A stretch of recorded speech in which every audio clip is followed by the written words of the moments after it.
Share ko lang sa inyo ang turo sa akin ni Popo kung paano magluto ng fish soup kasi ito yung pinapainom sa mga bata dito sa Hong Kong, guys. Mahilig sila sa sabaw.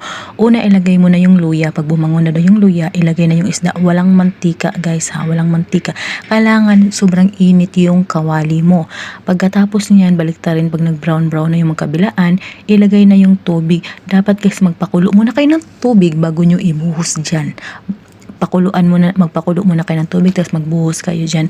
Ibuhos nyo na yan sa kawali. Tapos ilagay na yung spring onion. Walang asin dito sa Hong Kong, guys. Pag ang mga bata iinom ng sabaw, walang asin. Spring onion lang at saka luya pag sa isda.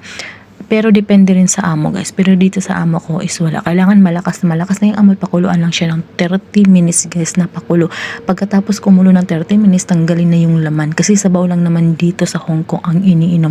Dito ang mga laman, kahit baboy pa yan, tinatapo nila yan. Hindi nila yan kinakain. Sabaw lang talaga. Ayun, binuhos na para salain. Para wala talaga siyang tinik pag iinumin.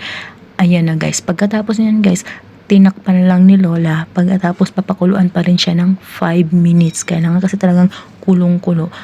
Pag kulo ng 5 minutes, ayan, pwede nang inumin ng bata. Ayan, kailangan malakas din yung apoy pag nagpakulo. Thank you for watching.